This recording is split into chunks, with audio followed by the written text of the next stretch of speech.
le lièvre et la tortue. Il était une fois, dans une grande forêt, un lièvre très fier de sa rapidité.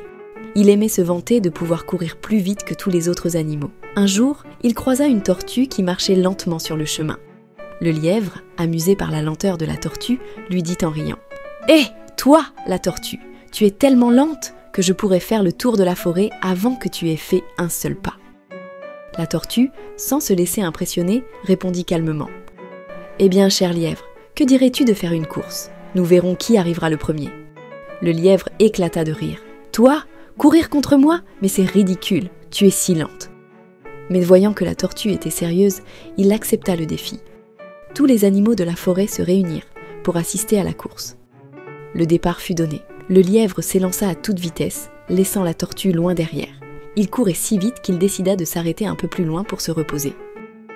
« Cette tortue est tellement lente que je pourrais faire une sieste et elle ne me rattraperait même pas, » dit-il en bâillant. Il s'allongea sous un arbre et s'endormit profondément. Pendant ce temps, la tortue avançait doucement, pas à pas, sans s'arrêter. Elle ne se souciait pas du lièvre et continuait tranquillement son chemin. Après un long moment, le lièvre se réveilla. Il s'étira et regarda autour de lui. La tortue était toujours loin derrière, pensa-t-il. Il reprit alors sa course, certain de sa victoire. Mais, en arrivant près de la ligne d'arrivée, il fut surpris de voir la tortue tout près du but. Il se mit à courir de toutes ses forces pour la rattraper, mais c'était trop tard. La tortue venait de franchir la ligne d'arrivée. Tous les animaux acclamèrent la tortue. Et le lièvre, honteux, baissa les oreilles. La tortue, quant à elle, sourit doucement et dit « Tu vois, lièvre, ce n'est pas la vitesse qui compte, mais la persévérance. Lentement mais sûrement, on peut arriver au but. » Et c'est ainsi que le lièvre apprit une leçon importante ce jour-là. Il ne faut jamais sous-estimer les autres, et surtout, il faut toujours rester humble. La cigale et la fourmi. Il était une fois, dans une belle prairie ensoleillée, une cigale qui aimait chanter et s'amuser toute la journée. Du matin jusqu'au soir, elle passait son temps à chanter des chansons joyeuses, sans jamais se soucier du lendemain. Non loin de là, une petite fourmi, très travailleuse, se dépêchait de ramasser des provisions pour l'hiver. Elle portait des grains de blé, des miettes de pain et d'autres petites nourritures qu'elle trouvait sur son chemin pour les stocker dans sa fourmilière. Un jour, alors que la cigale chantait encore, elle vit passer la fourmi chargée de provisions. Curieuse, elle lui demanda « Mais pourquoi te fatigues-tu ainsi, petite fourmi? Viens donc chanter et danser avec moi. » La fourmi, essoufflée mais déterminée, répondit « Je travaille dur pour remplir ma réserve de nourriture. L'hiver va bientôt arriver et il sera difficile de trouver de quoi manger. Tu devrais en faire autant, cigale. » Mais la cigale se moqua doucement. « L'hiver est encore loin, je préfère profiter du soleil et chanter tant qu'il fait beau. » Et elle reprit son chant joyeux. Les jours passèrent et l'été laissa place à l'automne. Puis, le froid de l'hiver arriva. La neige recouvrit la prairie et plus rien ne poussait. La cigale, tremblant de froid et affamée, ne trouvait plus de nourriture. Désespérée, elle se souvint de la fourmi et décida d'aller frapper à la porte de sa fourmilière. « Petite fourmi, je suis affamée. Peux-tu me donner un peu de nourriture? J'ai faim et je n'ai rien pour manger. » La fourmi, voyant la cigale dans un si triste état, lui répondit « Que faisais-tu pendant que je travaillais tout l'été? »« Je chantais, répondit la cigale honteuse. « Eh bien, maintenant, danse !» dit la fourmi en fermant sa porte. La cigale, toute triste, comprit alors la leçon. Il ne suffit pas de s'amuser et de chanter. Il faut aussi savoir préparer l'avenir et travailler quand il le faut. Et c'est ainsi que, dès le printemps suivant, la cigale décida de changer. Elle travailla dur aux côtés de la fourmi pour être prête à affronter le prochain hiver.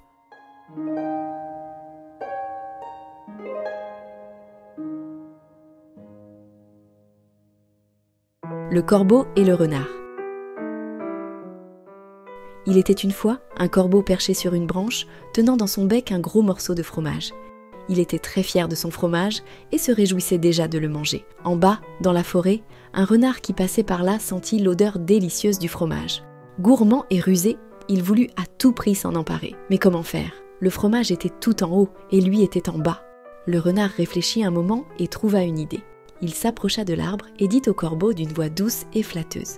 « Oh, bonjour, monsieur le corbeau, que vous êtes beau, que vous me semblez joli. Mais dites-moi, votre plumage est si noir et brillant, vous devez sûrement avoir une voix magnifique. J'aimerais tellement vous entendre chanter. » Le corbeau, flatté par ces paroles, se dit « Oh, voilà un renard qui sait reconnaître la beauté quand il la voit. » Très fier, il décida de montrer sa belle voix. Il ouvrit grand son bec pour chanter « Croa, croa !» Mais aussitôt, le fromage tomba de son bec et atterrit droit dans la gueule du renard. Le renard, tout content, attrapa le fromage et dit en riant « Merci, monsieur le corbeau, vous chantez peut-être bien, mais il vous manque un peu de bon sens. » Et il s'éloigna, tout heureux de son repas. Le corbeau, bien triste, comprit alors qu'il ne faut pas se laisser tromper par de beaux discours. La morale de l'histoire, tout flatteur vit aux dépens de celui qui l'écoute. Le lion et le rat. Il était une fois, dans une grande savane, un puissant lion qui se reposait sous un arbre. Un petit rat passa par là et, sans faire exprès, marcha sur la patte du lion endormi. Le lion, réveillé en sursaut, attrapa le rat d'un coup de patte et rugit « Comment oses-tu me déranger, misérable petit rat ? Je pourrais te dévorer en une bouchée. » Le rat, terrifié, supplia le lion. « S'il te plaît, noble lion, épargne-moi. Un jour, je te le rendrai. Tu verras, je pourrais peut-être t'aider à mon tour. » Le lion éclata de rire. Comment ce minuscule rat pourrait-il un jour aider le grand roi de la savane? Mais amusé par la bravoure du rat, il décida de le laisser partir. « Va-t'en, petit rat, je te laisse la vie sauve. Mais souviens-toi, je suis le roi ici. » Le rat, très reconnaissant, s'enfuit en courant. Quelques jours plus tard, alors qu'il se promenait dans la savane, le lion tomba dans un piège. Des chasseurs avaient tendu un grand filet, et le lion se retrouva coincé, suspendu dans les airs. Il se débattait, mais plus il bougeait, plus le filet se resserrait autour de lui. Il rugit de toutes ses forces, mais personne ne pouvait l'aider. Soudain, le petit rat, qui passait par là, entendit les rugissements du lion. Il s'approcha et vit son grand ami en difficulté. Sans hésiter, il grimpa sur le filet et avec ses petites dents pointues, se mit à ronger les cordes. Petit à petit, il fit un trou dans le filet, assez grand pour que le lion puisse se libérer. Le lion, enfin libre, regarda le rat avec étonnement et admiration. « Tu m'as sauvé la vie, petit rat. Je ne pensais jamais avoir besoin de ton aide, mais tu m'as prouvé que même les plus petits peuvent être d'un grand secours. » Le rat sourit timidement. « Comme tu vois, même un petit rat peut aider un grand lion. » Et c'est ainsi que le lion et le rat devinrent les meilleurs amis du monde, prouvant qu'il ne faut jamais sous-estimer quelqu'un, peu importe sa taille ou sa force. La morale de l'histoire. On a souvent besoin d'un plus petit que soi.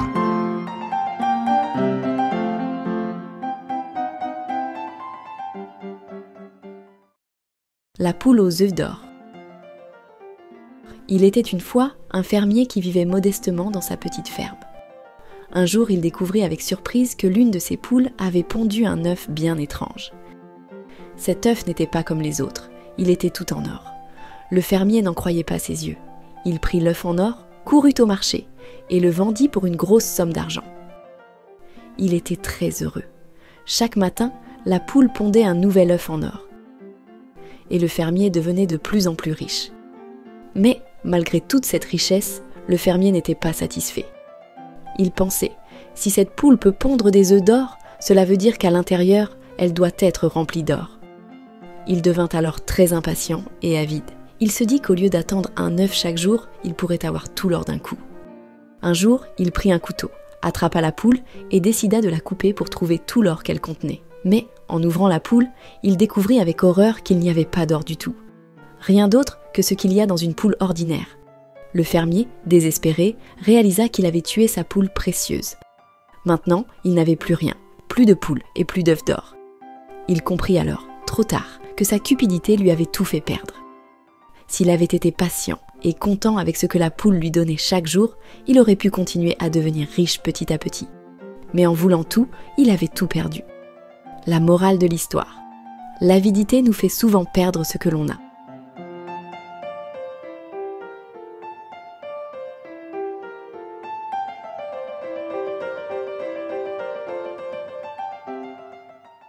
Le renard et la cigogne. Un jour, le renard décida d'inviter la cigogne à dîner. Il prépara une délicieuse soupe, mais, en arrivant, la cigogne fut surprise. Le renard avait servi la soupe dans des assiettes plates. Le renard, très malin, commença à laper la soupe avec sa langue, tout content. Mais la pauvre cigogne, avec son long bec, ne pouvait rien manger. Elle ne pouvait que tremper le bout de son bec dans l'assiette sans réussir à attraper une seule goutte de soupe. Le renard riait en la regardant, amusé par sa farce. La cigogne, un peu vexée mais très polie, remercia le renard pour le repas et repartit chez elle. Elle n'oublia pas la plaisanterie du renard et décida de lui donner une bonne leçon. Quelques jours plus tard, la cigogne invita à son tour le renard à dîner chez elle. Quand le renard arriva, la cigogne lui servit un délicieux ragoût. Mais cette fois, le repas était servi dans un grand vase étroit, avec un long col. La cigogne, avec son bec, plongeait dans le vase et mangeait le ragoût avec plaisir. Mais le renard, avec son museau large, ne pouvait rien atteindre. Il tournait autour du vase, essayant d'attraper la nourriture, mais en vain. Il comprit alors qu'il avait été pris à son propre jeu. Honteux, le renard réalisa que sa farce n'était pas très gentille. Il s'excusa auprès de la cigogne, qui accepta ses excuses. Les deux animaux se réconcilièrent et devinrent amis. La morale de l'histoire: ne fais pas aux autres ce que tu n'aimerais pas qu'on te fasse.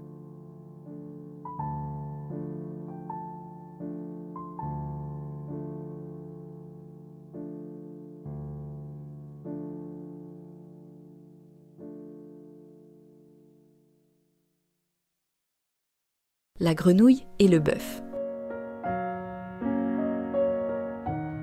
Dans une prairie, un bœuf, grand et fort, broutait tranquillement l'herbe. Non loin de là, une petite grenouille l'observait. Impressionnée par sa taille, jalouse de la stature imposante du bœuf, elle se mit en tête de devenir aussi grande que lui. Elle prit alors une grande inspiration et se mit à gonfler. Elle gonfla, gonfla, gonfla encore, en demandant à ses amies grenouilles « Regardez-moi, est-ce que je suis aussi grosse que le bœuf maintenant ?» Les autres grenouilles, amusées, répondirent « Oh non, pas encore !» Déterminée, la grenouille prit une plus grande respiration et continua à se gonfler encore plus. Elle s'étira de toutes ses forces et demanda de nouveau « Et maintenant, suis-je aussi grosse que le bœuf ?»« Non, pas du tout !» répondaient les grenouilles en riant. La grenouille, vexée et obstinée, décida de faire un dernier effort. Elle inspira encore plus profondément et se gonfla autant qu'elle le pouvait. Mais, en voulant trop en faire, elle gonfla tellement qu'elle éclata. Le bœuf, qui n'avait rien remarqué, continua de brouter calmement. La morale de l'histoire. Ne cherche pas à être ce que tu n'es pas et ne sois pas trop ambitieux, au risque de te faire du mal.